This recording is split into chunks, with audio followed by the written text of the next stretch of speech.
Good afternoon friends, आप सभी का स्वागत है आपके अपने चैनल वर्चुअस में। मैं दुर्धनकर फॉर्मर एसबीआई पीओ आप लोगों के लिए मेमोरी बेस्ड पजल के दो सेट्स आज लेकर आए। सवाल आरआरबी पीओ मेंस में पूछे गए हैं। लास्ट ईयर के दो सेट्स हैं, सॉल्व करने में बहुत मज़ा आएगा। तो जल्दी से एक बार सेशन को लाइक कर दीजिए। जिन लोगों ने सब्सक्राइब नहीं किया है वो सब्सक्राइब करेंगे। और अभी तक अगर मेरे बाकी कोर्सेज के बारे में आपको नहीं पता है तो आप स्क्रीन पे देख सकते हैं कि अनअकैडमी प्लस पे भी मैं पढ़ाता हूँ, जहाँ पर दो कोर्सेज मेरे चल रहे हैं। मेंस का कोर्स रहता है रात को 8 बजे और प्री का कोर्स रहता है रात को 10 बजे। तो ये दोनों कोर्सेज भी आप फॉलो कर सकते हैं अगर आपके पास अनअकैडमी प्लस का सब्सक्रिप्शन है। अभी तक सब्सक्रिप्शन आपने नहीं लिया है तो आप ले सकते हैं, और 10% का सीधा सीधा डिस्काउंट मिल जाएगा अगर आप मेरा रेफरल कोड DHRUVASIR यूज़ करेंगे। ठीक है, अब आगे बढ़ने से पहले टेस्ट सीरीज़ के बारे में अगर हम बात करें तो काफ़ी स्टूडेंट्स ये एडवाइस मेरे से लेते रहते हैं कि सर किस किस साइट की, किस ऐप की टेस्ट सीरीज़ बेस्ट है। अब देखिए, बेस्ट कौन सी है ये तो मुझे पता नहीं, पर प्रैक्टिस मॉक का जो कंटेंट है बहुत ही रिलेवेंट कंटेंट है, न्यू पैटर्न है, एग्ज़ाम के लिए बहुत अच्छे से आप लोगों को तैयार करता है। और उसी का एक फ्री टेस्ट मैंने लिंक में, जिसका लिंक है मैंने डिस्क्रिप्शन में दिया है, जाके आप वो टेस्ट अटेम्प्ट कर सकते हैं। अगर आपको पसंद आए तो उनके डिफरेंट प्लान्स यहाँ पर अवेलेबल हैं। बाकी कोई नया कुछ प्लान इन्होंने रिलीज़ किया है, नई स्कीम्स इन्होंने रिलीज़ की है, तो उनके ऐप पे, उनके वेबसाइट पे जाके आप देख सकते हैं। लिंक मैंने फ्री टेस्ट का डिस्क्रिप्शन में दिया है, जाके टेस्ट दीजिएगा। अगर पसंद आए तो जल्दी से बिना टाइम वेस्ट किए इनकी टेस्ट सीरीज़ परचेज कर लीजिए, क्योंकि टेस्ट सीरीज़ आपके प्रिपरेशन का एक बहुत ही महत्वपूर्ण हिस्सा है, बहुत ही एसेंशियल पार्ट है। ठीक है, तो चलिए, बातें खूब हो चुकी है, आज का सेशन स्टार्ट करते हैं। पहला क्वेश्चन आप लोगों के सामने है, पॉज करके एक बार फटाफट से अटेम्प्ट कर लीजिए, बिना टाइम वेस्ट किए फटाफट फटाफट अटेम्प्ट दीजिए।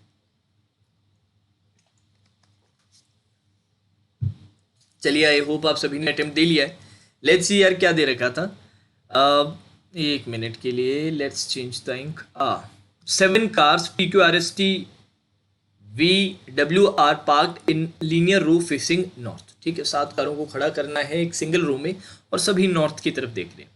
No 2 cars parked with each other of according to alphabetical order. अच्छा, तो इसका मतलब अल्फाबेटिकल ऑर्डर के अकॉर्डिंग जो अल्फ़ाबेट्स पास पास आते हैं वो लीनियर रो में पास पास नहीं आएंगे। मतलब P और Q पास पास नहीं खड़े हो सकते, Q और R नहीं हो सकते, R और S नहीं हो सकते, इस तरह से बोल रहा है।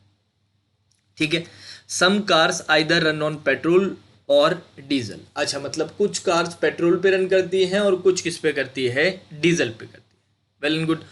अब पहली इंफॉर्मेशन ये रही, यहीं से स्टार्ट करते हैं। W is third to the left of P के थर्ड लेफ्ट, एक लेफ्ट, दो लेफ्ट, थर्ड लेफ्ट। ठीक है सर, कोई प्रॉब्लम नहीं है। More than 3 cars are park between petrol cars. अब पेट्रोल कार्स जो हैं उनके बीच में 3 से ज़्यादा कार्स पार्क्ड। ठीक है सर, ये इंफॉर्मेशन नोट करके रख लेते हैं। T is second to the right of Q। T कहाँ पर है, Q के सेकेंड राइट पे है। ठीक है, V is a diesel car and parked at one of the extreme ends. ठीक है, तो V इस तरह से आप एंड पे कर दीजिए, और किसकी गाड़ी है, डीजल वाली गाड़ी। ठीक है सर, लिख दिया। R is a diesel car and parked fourth to the right of S। S के फोर्थ राइट पे कौन है, R है। एक राइट, दो राइट, तीन राइट, और ये रहा 4 राइट। और किस पे है, डीजल पे है सर। ठीक है, no issues. All the cars are arrange in ascending order according to the distance covered by them from left to right. अच्छा, जो 7 को आप बिठा रहे हो वो आप असेंडिंग ऑर्डर पे बिठाओगे basis on the distance covered by them. ठीक है, बहुत ही अच्छी बात है। Car Q covers 17 kilometre and car R covers 30 kilometre. That means कि Q कहाँ पर होगी, R के लेफ्ट में होगी। Q कहाँ पर होगा, R के लेफ्ट में आएगा, क्योंकि Q ने डिस्टेंस कम कवर की है और असेंडिंग ऑर्डर में जमा रहे, तो लेफ्ट मोस्ट की डिस्टेंस सबसे कम होगी और राइट मोस्ट की डिस्टेंस सबसे ज़्यादा होगी। ठीक है सर, नोट कर लेते हैं ये इन्फॉर्मेशन की। Q का यहीं नीचे ही डाल देते हैं। Q 17 किलोमीटर कवर कर चुका है और R ने कवर किया है 30 kilometre. Well and good. v is to the right of t। अब ये इंपॉर्टेंट इंफॉर्मेशन है, v is to the right of t। v कहां पर है? t के राइट पे है। t के अगर राइट पे v है और v आप बोल रहे हैं एक्सट्रीम एंड पे बैठा है, तो ये क्लियर हो जाएगा कि यार कौन से एक्सट्रीम एंड पे बैठ रहा है। तो कौन से एक्सट्रीम एंड पे आ जाएगा? राइट वाले पे। तो इसको बना लेते हैं, 1 2 3 4 5 6 और ये रहा आपका 7। यहाँ पे v को बिठा दिया, वेल एंड गुड। डीजल आपका इसका आ चुका है, ठीक है, बहुत ही अच्छे। वी तो आपने ये तो बिठा दिया, अब ठीक है राइट में, ठीक है, इसको हटाइए। और क्या क्या बचा था? W is of diesel variant car and no petrol variant car part next to it. ठीक है, W क्या है? डीजल वाली कार है और उसके आसपास पेट्रोल वाली कार नहीं होगी। इसका मतलब उसके आसपास कौन होंगी? उसके आसपास डीजल ही होंगी। ठीक है, तो अगर यहाँ पर बात करें तो भी डीजल ही आएगी और यहाँ पे बात करें तो भी क्या आएगी? डीजल ही आएगी। बेसिकली यही बोल रहा है। ठीक है सर, अब स्टार्ट कर दें, बारी बारी से इंफॉर्मेशन यूज करना। चलो, सबसे पहले तो ये एस और आर का सीन देख लेते हैं, क्योंकि एस और आर में कितने का गैप है? 3 का गैप है। लेट्स से एस को यहाँ रखा, 1 2 3, आर यहाँ पर आ गया। दूसरा एस को यहाँ रखा, 1 2 3, आर यहाँ पर आ गया। दो पॉसिबिलिटी है, दोनों साथ साथ चेक करेंगे। सबसे पहले एस को मैंने यहाँ रखा और 1 2 3 यहाँ पर क्या आ गया? आर आ गया। आर की डिस्टेंस कवर्ड कितनी है? 30 है और इसकी भी जो किस पे रन करती है? डीजल पे रन करता है। ठीक है सर, बहुत ही बढ़िया। अब इसी की तरह एक पॉसिबिलिटी आपकी और आ जाएगी कि है तो भी डीजल ही, ऊपर बना रहा हूँ मैं, पर इसमें क्या हो रहा है कि आर आ रहा है यहाँ पर। अच्छा जी, आर यहाँ पर है और ये भी है तो डीजल ही, पर एस कहाँ पर आ रहा है? एस आ रहा है यहाँ पर। हाँ जी, ये दो केसेस बन जाएंगे, बिल्कुल 100% बन जाएंगे सर। अब बारी बारी से बाकी चीज़ें नोट करना स्टार्ट करते हैं। इसको हटाइए यहाँ से, इसको यूज़ कर चुके हैं हम। R30 है, ये लिख लीजिएगा, R30 है यहाँ पर।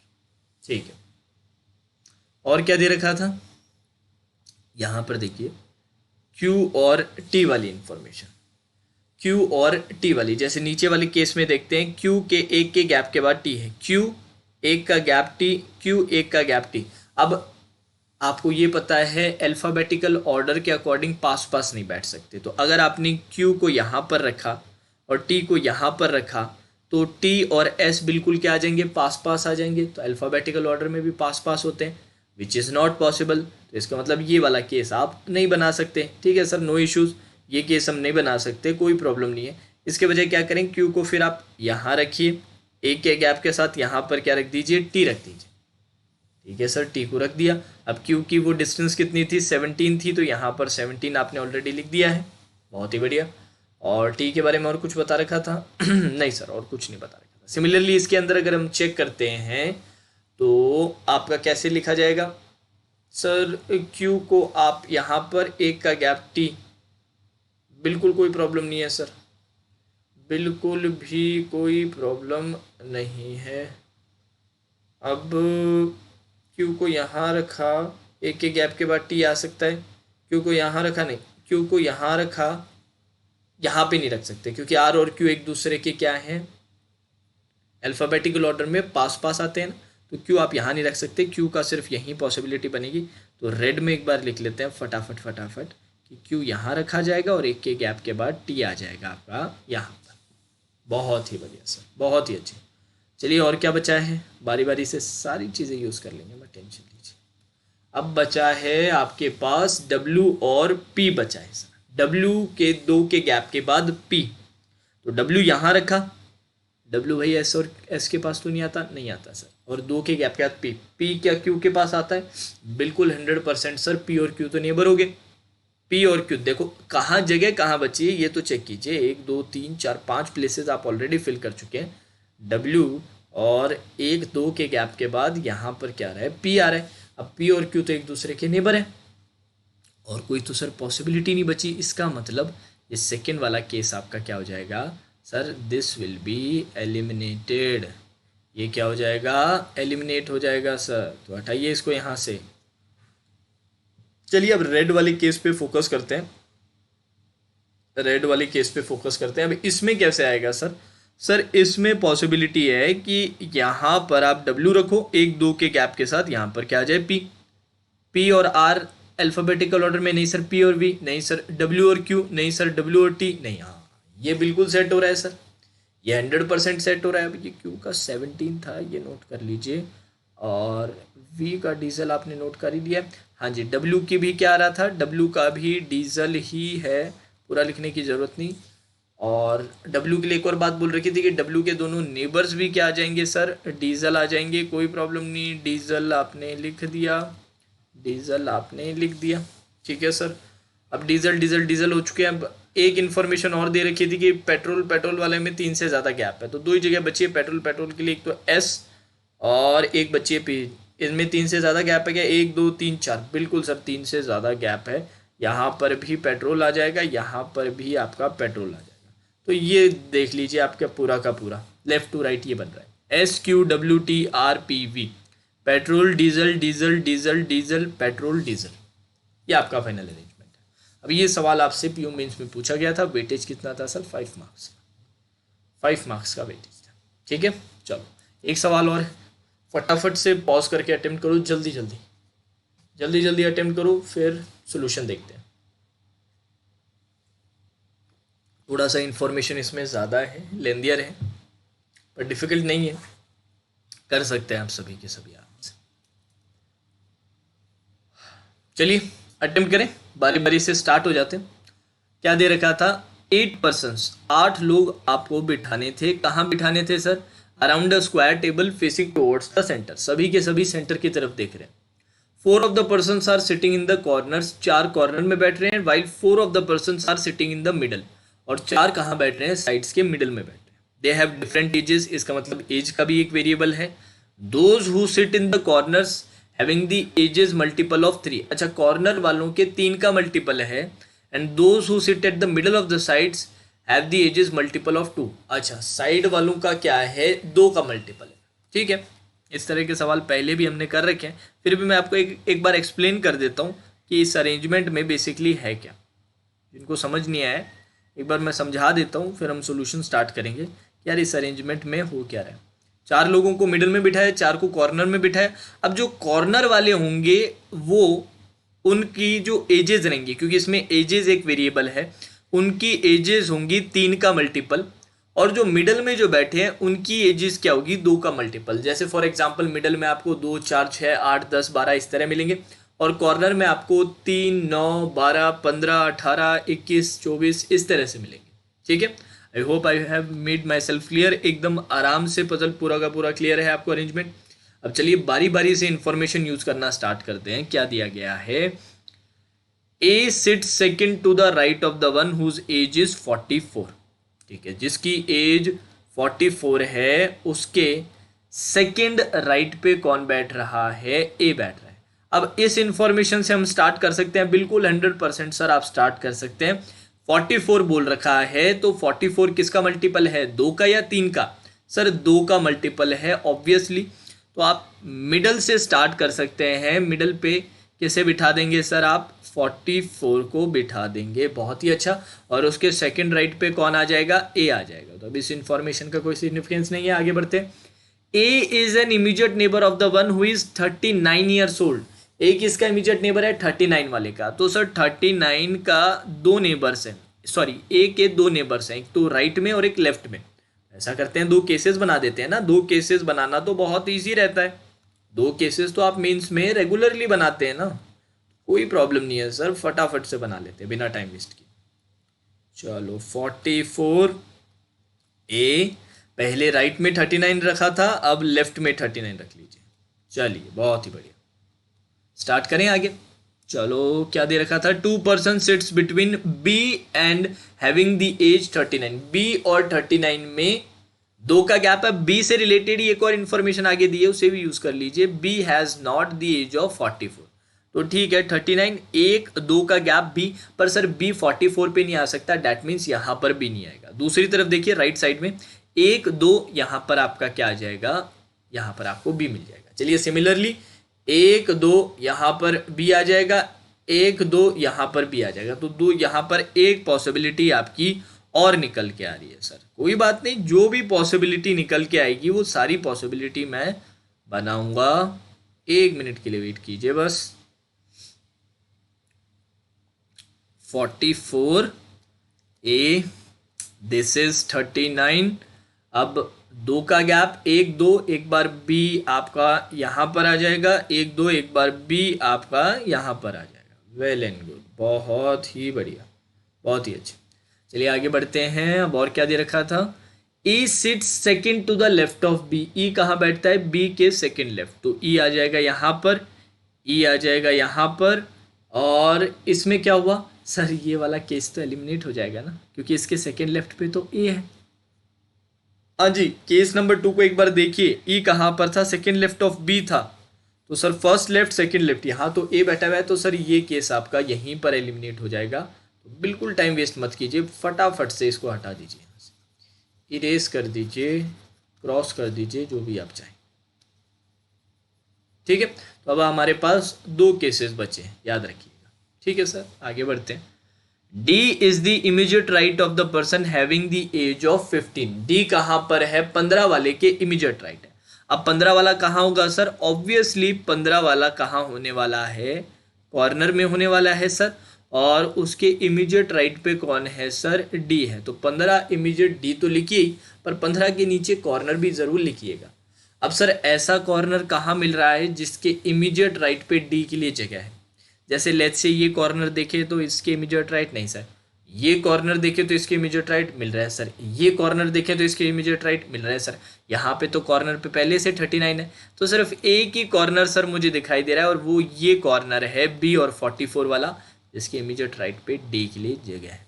अब चलिए इसमें भी चेक कर लेते हैं। इसके नहीं है, इस कॉर्नर के नहीं है, इस कॉर्नर के भी नहीं है, इधर भी सर सिर्फ एक ही ऐसा कॉर्नर मिल रहा है जिसके इमीडिएट राइट पे आप डी बिठा सकते हैं। तो ये इंफॉर्मेशन भी यूज्ड। चलो आगे बढ़ते हैं।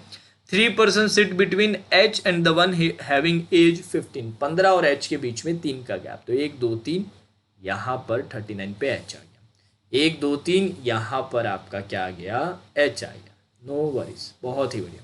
चलिए आगे बढ़ते हैं। The difference between the ages of H and the one who is second to the left of H is 6। H और एच के जो सेकेंड लेफ्ट है उसके एज डिफरेंस कितना है? 6 है। ठीक है, 1 2, तो ये वाली पोजीशन की बात हो रही है इस केस में। ठीक है, इसमें और इसमें कितने का है? 6 का डिफरेंस है, तो प्लस माइनस 6 करके देख लीजिए। 39 + 6 कितना हो जाएगा? 45। 45 क्या 3 का मल्टीपल है क्या? क्योंकि कॉर्नर वाले 3 के मल्टीपल होने चाहिए, है सर। चलिए माइनस करके देख लेते हैं। 39 - 6 कितना हो जाएगा सर? 33 हो जाएगा। 33 भी सर 3 का मल्टीपल है, तो 2 पॉसिबिलिटीज आ जाएंगी। ठीक है, लिख लेता हूँ अभी के लिए मैं दोनों पॉसिबिलिटी, 33 45 दोनों लिख लेता हूँ यहाँ पर। ठीक है सर, नो इश्यूज। अब इसमें भी देख लेते हैं। ये रहा सर 39, ये रहा, सॉरी एच ये रहा, एच के सेकेंड लेफ्ट, 1 लेफ्ट 2 लेफ्ट। अच्छा, इन दोनों में वही सर सेम ही है, तो यहाँ पर भी एच की 2 पॉसिबिलिटीज आ जाएंगी, 33 और 45। यही है, 6 का डिफरेंस वही सेम चीज़ है, दोनों में यही आ जाएगी। चलिए सर अब आगे बढ़ते हैं। और क्या दे रखा था? D is older than H। D क्या है? H से ओल्डर है सर। D H से ओल्डर है, तो यहाँ 44, यहाँ 39, बिल्कुल सही है सर, बिल्कुल ओल्डर आ रहा है। अब इसमें आपके 2 वेरिएबल्स आ रहे थे, या तो 33 आएगा या 45। अब बोल दिया D is older than H, मतलब D का वैल्यू H से बड़ा होना चाहिए। बड़ा होना चाहिए तो सर ये 33 में तो 33 अगर H होता है तब तो बड़ा है, पर अगर H 45 हो गया तब थोड़ा ना बड़ा रहेगा। इसका मतलब D का वैल्यू 45 नहीं हो सकता, D का वैल्यू 45 नहीं हो सकता। D का वैल्यू कितना आ जाएगा? सॉरी माय मिस्टेक, 1 मिनट के लिए वेट कीजिएगा। H का वैल्यू कितना आ जाएगा? 33 आ जाएगा। नो इशू सर, बहुत आराम से आ रहा है। दोनों केसेस में H की वैल्यू फिक्स हो चुकी है। ठीक है। अब आगे बढ़ते हैं। Immediate neighbours of D are younger than D। जो D के इमीडिएट नेबर्स हैं वो दोनों के दोनों यंग हैं D से, तो ये वाला तो यंग है। इसमें 2 पॉसिबिलिटीज थी, 33 और 45, तो 45 नहीं हो सकता क्योंकि 45 यंगर नहीं होगा, एल्डर हो जाएगा, ओल्डर हो जाएगा, इसलिए यहाँ पर क्या फिक्स हो जाएगा, यहाँ पर आपका 33 फिक्स हो जाएगा। बहुत ही बढ़िया। चलिए वैल्यूज तो फिक्स हो चुके हैं, बिल्कुल सर 100% फिक्स हो चुके हैं। The person having age 22 sit second to the right of person having age 10। अच्छा 10 वाले के सेकेंड राइट पे कौन बैठ रहा है, 22 बैठ रहा है। अब ये दोनों के दोनों 2 के वेरिएबल हैं, दैट मीन्स या 2 के सॉरी मल्टीपल हैं, तो दोनों के दोनों कहाँ आएंगे सर, मिडल में आएंगे साइड के। ठीक है सर, मिडल में ऐसी कौन सी पोजीशंस आपको दिखाई दे रही है, 10 22 दिखाई दे रही है, 10 22 दिखाई दे रही है, दो पॉसिबिलिटीज दिखाई दे रही है, 10 22 10 22 दोनों में ही दिखाई दे रहा है सर इस तरह से। अब और कुछ बता रखा है तो बताइए। Age of A is not 10, हाँ ये गेम चेंजर हो गया ना, कि यहाँ पर 10 नहीं आ सकता। 10 अगर यहाँ नहीं आ सकता तो फिर सर एक ही पॉसिबिलिटी बचेगी कि 10 आपका यहाँ पर आएगा और यहाँ पर आपका कितना आ जाएगा, 22। सिमिलरली अगर यहाँ पर 10 नहीं आ सकता, ऑब्वियस गिवन है कि 10 यहाँ पर और यहाँ पर आपका क्या आ जाएगा, 22 आ जाएगा। वेरी गुड, ठीक है, तो इसके आगे से ये हटा दीजिए, अभी के लिए यूज़ कर लिया इसको। देन नेक्स्ट इन्फो क्या है, एक बार फटाफट से देखते हैं। G sits immediate left of the person having age 22। 22 वाले के इमीडिएट लेफ्ट पे कौन है सर, जी है। बहुत आराम से आप बिठा दोगे, इमीडिएट लेफ्ट पे जगह खाली है ही। एज ऑफ जी इज 51, जी का एज कितना है, 51 है, जी का एज कितना है, 51 है। ठीक है सर। Age of C is lesser than 20। अच्छा सी का एज 20 से कम है। ठीक है सर, सी का एज 20 से कम है तो सी यहाँ पर आ जाएगा, सी ऑब्वियसली, क्योंकि दो जगह मेरे पास खाली है, एक वैल्यू 15 एक 33 है, तो 20 से कम है तो यहाँ आ जाएगी। इसमें 15 और 39 है, 20 से कम कौन सी है, 15 ही है, तो यहाँ पर सी आ जाएगी। और क्या दे रखा था, age of H is 24 ages more than C. 24 ages नहीं 24 ईयर्स होना चाहिए था, पर वही समझ गए होंगे आप लोग। Age of H is 24 more than C, तो सी का 15 15 प्लस 24, 15 प्लस 24 अगर आप करेंगे तो कितनी वैल्यू आ जाएंगी, 39। तो एच की वैल्यू 39 आ रही है, बिल्कुल सर। केस नंबर 2 में अब चेक कीजिए, केस नंबर 2 में 15 प्लस 24 किया, अब भी क्या एच की वैल्यू 39 यहाँ पर लिखी हुई है क्या, नहीं सर, यहाँ पर एच की वैल्यू 33 लिख रखी है। ये केस आपका यहीं पर क्या हो जाएगा, एलिमिनेट हो जाएगा सर। तो ये आपका बाहर हो चुका है, ये आपका ट्रू केस है। अब age of H is 3 years more than age of A. H का एज जो है ए से 3 साल ज़्यादा है, डैट मीन ए की 3 साल कम है। 39 माइनस 3 कितना हो जाएगा, 36 हो जाएगा। ए की एज कितनी आ जाएगी, 36। और आई होप सारे के सारे एजेस कंप्लीट हो चुके हैं। अब सिर्फ एक पर्सन बचा है, A B C D E F बच गया क्या, हाँ जी एफ बचा है, तो यहाँ पर आपका आ जाएगा एफ आ जाएगा। ये आपका कंप्लीट अरेंजमेंट है। अच्छा सवाल था पर बहुत ज़्यादा डिफ़िकल्ट ऐसा कुछ नहीं था। ठीक है, अगर सॉल्यूशन में कहीं पर भी डाउट रहे तो रिवाइंड करके आप देख सकते हैं, बहुत डिटेल में मैंने समझाया है, इतना डिफिकल्ट नहीं था। काफ़ी टाइम से आप लोग कह रहे थे सर RRBPO मेंस की मेमोरी बेस्ड पजल्स भी कराइए, तो वही करवाने की कोशिश कर रहा हूँ। आगे के भी कुछ, जैसे आज रात को मेरा टारगेट ये है, आज मेरे अनअकैडमी की दोनों क्लासेस नहीं है, सिर्फ 10 बजे वाली क्लास रहेगी, 8 बजे वाली क्लास नहीं है। तो मैं सोच रहा हूँ 7:30 बजे हम न्यू पैटर्न सिलॉक्स का एक छोटा सा सेशन रख लेंगे, वो सेशन लाइव रखने की कोशिश करेंगे। आई होप तब तक मौसम क्लियर हो जाएगा। वैसे आज का सेशन मैं लाइव लेने वाला था, लाइव के लिए मैंने कोशिश भी की थी, पर यार सुबह से बारिश हो रही है और ओवरकास्ट वेदर है, जिसके कारण नेट उतना फ्लक्चुएट कर रहा है, मतलब कभी ज़्यादा हो जा रही है स्पीड, कम हो जा रही है। तो मैं एक्सपेक्ट कर रहा हूँ रात तक स्पीड एकदम कंसिस्टेंट हो जाएगी, स्टेबलाइज हो जाएगी, तो रात का जो सेशन रहेगा 7:30 बजे आज मैं लूँगा न्यू पैटर्न सिलॉक्स का, वो लाइव ले सकूँ। ठीक है, अब जाने से पहले करंट अफेयर्स के लिए एक और सजेशन, अफेयर्स क्लाउड का एनुअल सब्सक्रिप्शन अगर अभी तक आप परचेस नहीं कर पाए हैं तो और ज़्यादा समय ख़राब मत कीजिए, जल्दी से परचेस कर लीजिए। टोटल प्राइसिंग मात्र 315 रुपये, ओनली 315 रुपीज़ में पूरा एनुअल सब्सक्रिप्शन आपको मिल जाएगा।